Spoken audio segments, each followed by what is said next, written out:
Good morning. Good morning. Keep that. I like that. Just kidding. How many of you got good sleep last night? Good. The rest of you must still be asleep. Well, I'm glad to be with you this morning. My name is Jeremy Woodall. I'm the Baptist Collegiate Ministry Director at the University of Arkansas at Monticello, and I am excited about being here with you this week.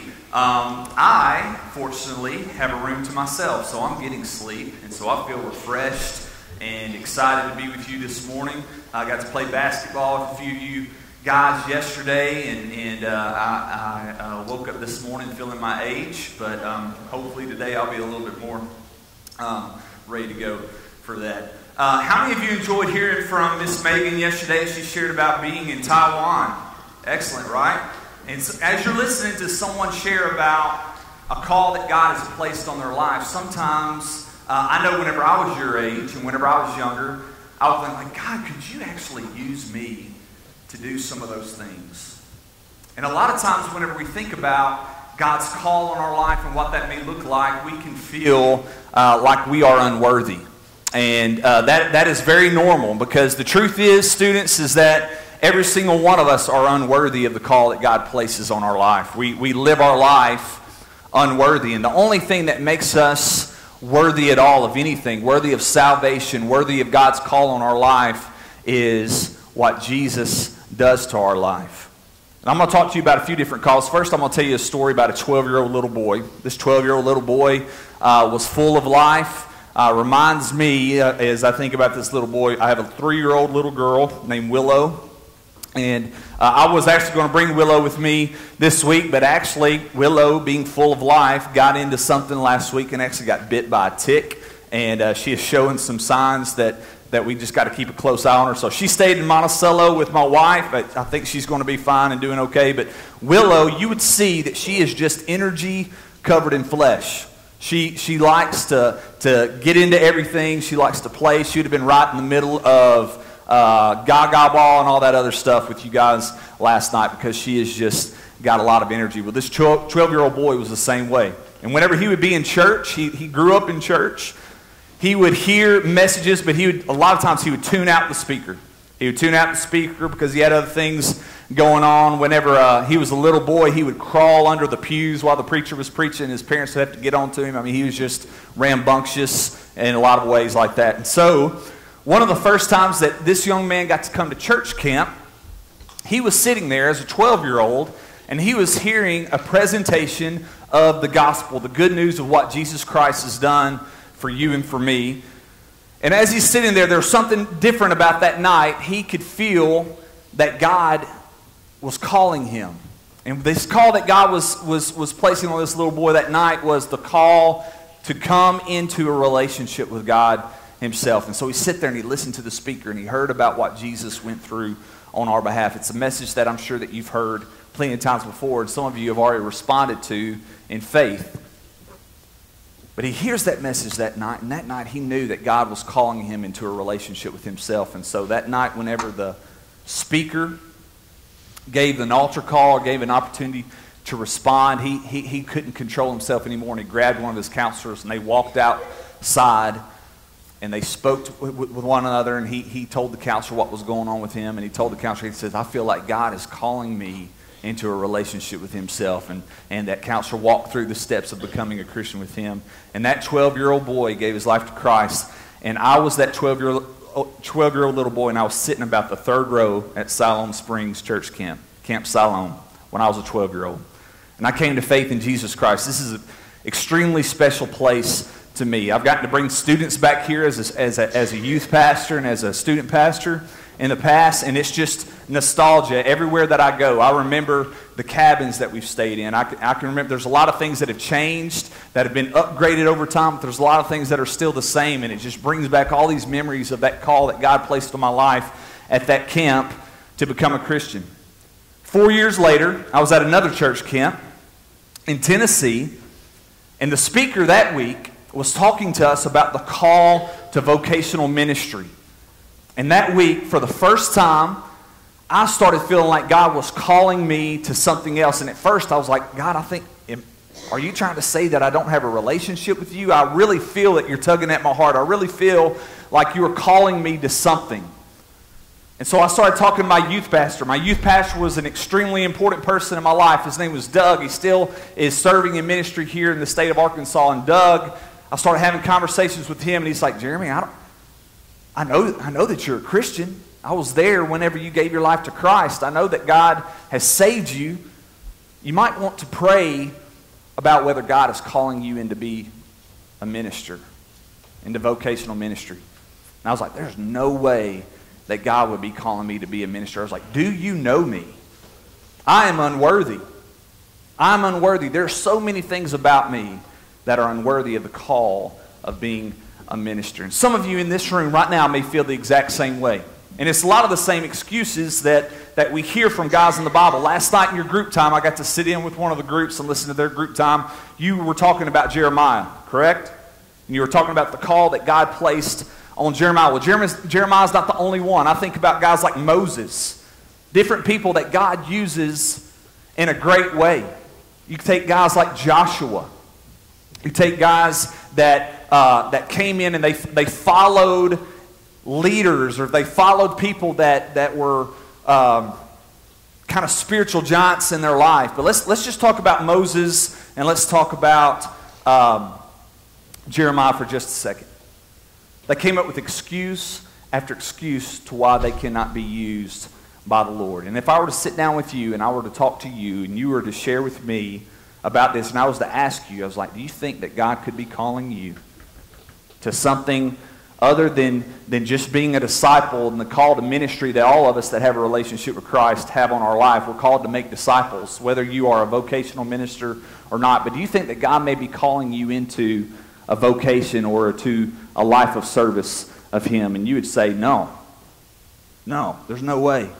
Some of the excuses might be the same as some of those guys. It may be, I don't know how to speak. Moses said the same thing. Some people think he had a speech impediment, that he may have stuttered whenever he spoke. God's response to him was, don't worry about that. I'm going to speak through you. Who created your mouth? God said to him. I'm going to put the words in there for you to speak. Jeremiah says, I am too what? Young. And God speaks to him and says, don't say that. Don't say that you're too young. Don't say that there's a limitation on you when it comes to me using you.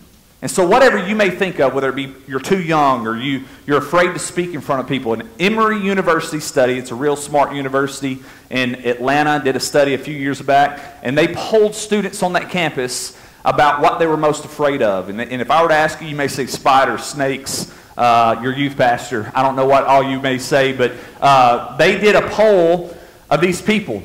What do you think number one on that list was? Someone said it. You would think it might be like dying. That was number 3 on the list. Number 2 on the list was some type of animal like spiders or snakes or something like that, or failure, something like that, which is a scary thing.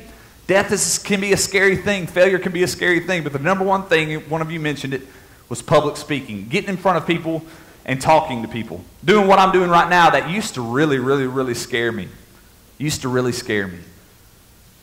But whatever it may be that you're afraid of, whatever you may feel like is something about yourself that is unworthy, you have to realize the power of God, that whenever you have a relationship with Jesus Christ, you have that power living inside of you. And if He is calling you to do something, here's the truth about whether you're unworthy or not. The truth is you are unworthy, but God, through His power, uses unworthy people all the time to accomplish His mission. You may think, you know what, I'm not very equipped. I'm not a good speaker. I don't have a talent. I can't do all these things. Those are some of the things that I was saying as a 16-year-old. It's like, you know, I can't sing very good. I don't play an instrument. I don't do all these things. My youth pastor led worship for us as well, and I thought that I had to be able to do all the things that he did. And this is what he said to me.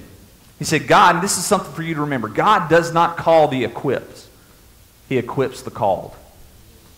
He's going to equip you. He's going to give you everything that you need.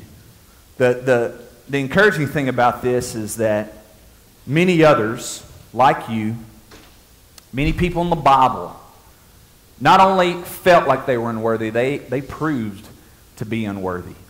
They made mistakes. They did things all the time that proved to be unworthy, but God called them according to His purpose, and He used them when they made themselves available to be used. And even though Jeremiah and even though Moses had reservations about following the Lord, ultimately what did they do? They were obedient to God, and they were like, okay, use me. Use me. Here's some things about who God calls, and what the information from this speech this morning and what we're talking about comes from this book called Is God Calling Me? Jeff Orge is the president of Gateway Seminary. It used to be called Golden Gate Seminary. It's a great little book that if you want, you can actually contact Gateway and you can get a free copy of this book. They'll send it to you in the mail, free of charge. It's a very easy to read book. Some of the staffers that are here at camp are reading the book this week. But I'm going to talk to you about this morning about the people that God calls. The first one is this: God calls unexpected people. God calls unexpected people. And I'm going to put some questions up there that are going to be for you to see. And these are going to be questions that are going to be available to your youth leaders, that are going to be on these speakers. As you get ready to leave to go to group time, your youth leader or your group leader can come up and grab those questions to be able to talk to you about in group time this morning. But the first question is this: when is a time that you've seen God do something unexpected? When is the time that you've seen God do something unexpected? I can promise you, a lot of the times, whenever you've seen God do something unexpected, whether it be through you or someone else, it was someone that you didn't expect God to do something from or through. That's how God works. God uses unexpected people. And why do you think that is? There's a verse that we're going to talk about in just a second that is going to speak to why God does this. Throughout the course of history, throughout Scripture, as you're reading the Bible, pretty much every key figure in God's Word, you are going to see that they are someone that you would least expect God to use. Let's talk about Judah, and let's talk about David. In culture back in those days, whenever you were a part of a family and you were a sibling, whenever a sibling was chosen to carry forth an action for the family, or they were chosen to represent the family in some way, it was always the firstborn. Always. Well, David, how many of you believe David was the firstborn of his family? No, he was the youngest. And whenever Samuel comes to Jesse and says, you know what, the Lord has chosen your family and a son of yours to be the next king of Israel, Jesse brings out every single one of his sons except who? David. Even his own father didn't expect God to be able to use him. That was exactly who God had chosen to use, because David, said by God, was a man after God's own heart. Judah the same way. Wasn't the oldest of the family, but God chose to establish His kingdom here on earth with Judah. The southern kingdom would eventually be named after him. God uses some people that we least expect. Going back to Moses, someone who didn't get up and he wasn't flashy. He wasn't a good speaker like Brother Caleb is that we're getting to hear, and Brother Colby that's speaking to our younger people. He wasn't a very eloquent speaker by any means, and a lot of people questioned his judgment whenever he was serving under the Pharaoh. He committed a crime.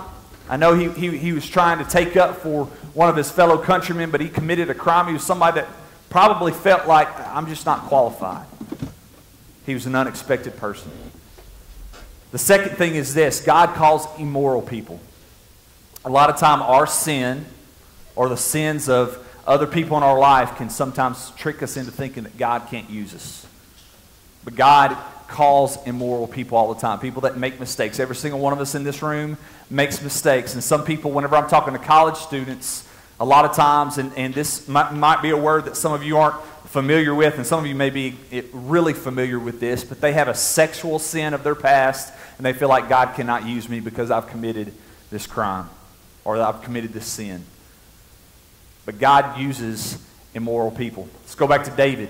We all know some of the failings of David. God chose David, said he was a man after His own heart, but even David fell into temptation and committed a tragic, sexually immoral sin.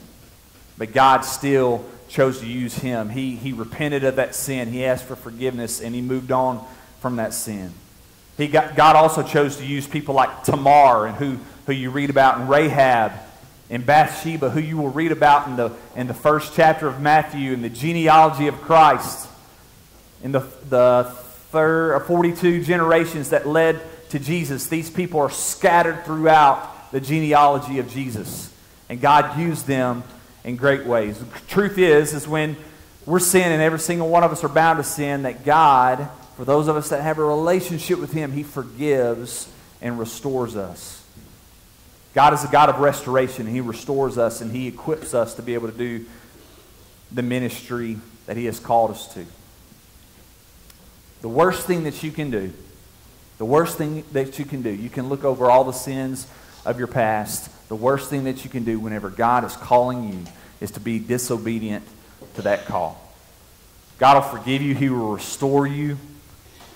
But if you are disobedient to the call that he has placed on your life, that is a tragic sin within itself. Now, ministers that are in this room and young people, if there is something that you are struggling with, especially a sexually immoral sin, you heard Caleb talk about it last night, pornography, some of these things like that. That is something that you need to kill in your life right now as a young person. Because if it's something that follows you into ministry or it follows you into adulthood, it can destroy your life. It can destroy your marriage. It can destroy your ministry. And unfortunately, I have people that I've been close to, that I've looked up to in ministry, that this has become a habit of their life, and it has ruined their ministry. Here's a couple questions that you're going to discuss in just a second. Is God limited in who he can use? Is there any limit on God? Answer me. No, not at all. So do you think that God is limited on who he can use? In the same story, or in the same token, people that I've known that have fallen from grace in ministry because of some of these sins, I know so many people that God has used.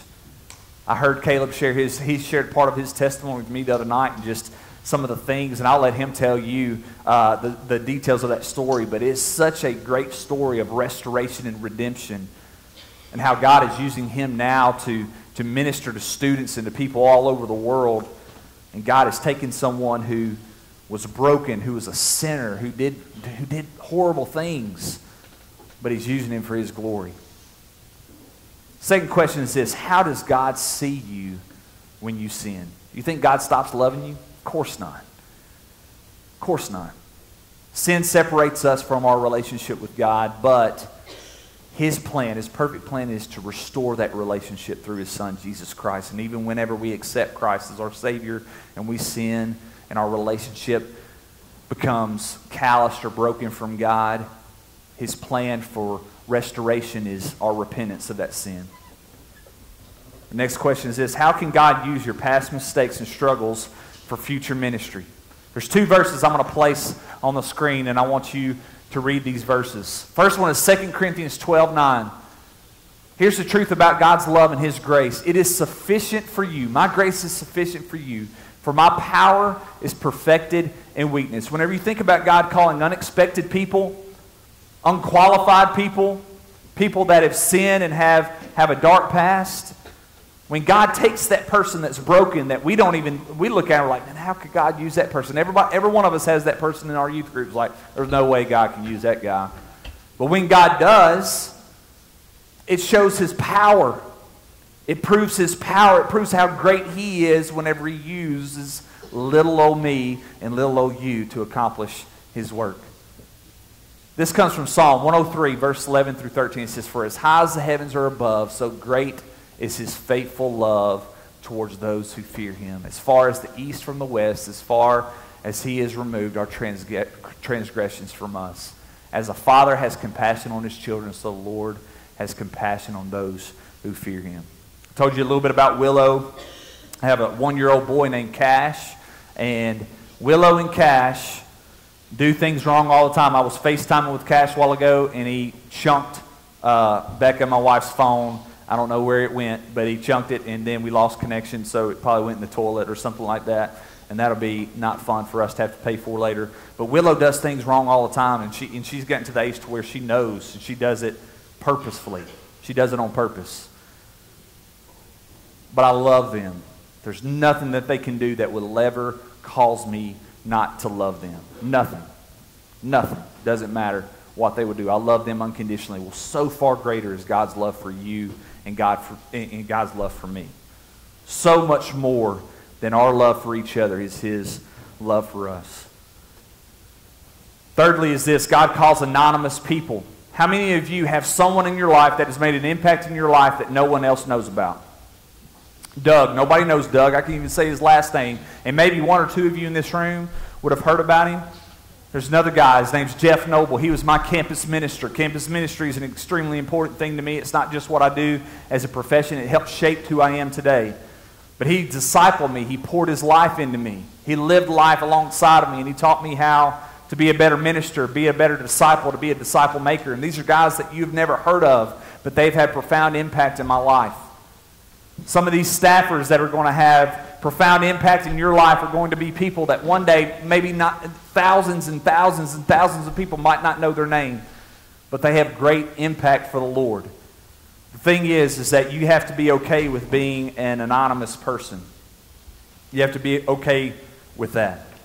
I think about Caleb. Caleb was also another one of the spies that was sent into the promised land to check it out, and he came back, and he was one of only two that had a positive report about how God's power can overthrow the giants and do all these other things. And Caleb was someone that you did not hear a lot about throughout the rest of the Bible. But he was someone who had great impact on what God did throughout the course of history. There's so many other people, or even disciples, some of the 12 that are not talked about as much as others. Think of Judas, not Iscariot, but the other Judas that was not spoken well of, but he served faithfully.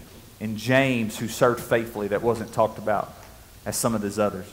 Real quickly, the question is this: who is someone that no one else knows that has made a significant impact on your life? It may be your youth pastor that's here, and he may serve at a small town church in small town Arkansas or Oklahoma or Texas or wherever you're from. This week he's had a profound, or she has had a profound impact in your life, but maybe no one else will ever know their name in the grand scheme of the universe, outside of that small church and outside of that small community. And here's the next question: are you willing to be one of those types of people? Are you willing to be one of those types of people? God might be calling you to ministry, but He's not calling you to be an evangelist that goes and he speaks in front of thousands of students. You know, I don't feel like that's what God calls me to do, has called me to do. I get opportunities through my job to be able to do this from time to time, but I don't travel throughout the whole world and speak to thousands of students. I feel like God has called me to serve on that small campus in Monticello, Arkansas, to teach students how to tell others about Jesus and to be disciples and disciple makers. And He's called me to be a husband to Becca and a father to Willow and Cash, and if He blesses us with more children. And that's a big deal to me. I don't have to be in front of thousands of people to know that God has great things for me to accomplish, and you should know the same thing. And the last thing is this, and we're all this: God calls inconsistent people. God calls inconsistent people. He used Abraham and David, who were habitually inconsistent throughout their life. And as you read through the scriptures and you see some of these people that we look at as spiritual giants, you see that these people were inconsistent. But here's the truth: God calls you for the potential that you have, not the perfection that you demonstrate. There's so much potential in this room if you will follow the will of God and you will seek it out and you will seek to accomplish it. And our usefulness is based on His consistency and faithfulness, not ours. God calls you to do something and you say yes. Not only will He equip you, He will be faithful. He will be faithful in times when you desperately need Him. He will never fail you, and He will use you in great ways. Tomorrow night, after your group time, so 9:30ish, maybe closer to 10 o'clock, we're going to gather together over the Jones Center. If you feel like you are someone who God could potentially be calling you to ministry, or maybe you're sitting here right now and you're like, I know for a fact God's calling me to ministry, then we're going to gather together tomorrow night and we're going to hang out and we're going to talk and we're going to spend some time together and allow you to ask questions from some of our staffers and some of the other people that are here that God has called. There'll be kind of a panel that you'll be able to ask significant and pointed questions to us about what it really means to accept this call into ministry.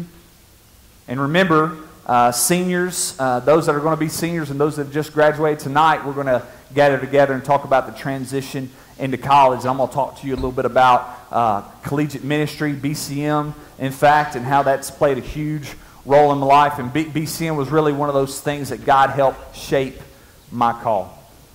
So as you go throughout the rest of this week, if you have questions about any of these things, you can find a staffer, talk to your youth pastor. That's why we are here, to speak with you, to talk to you, to help you discover more about what God may be calling you to do.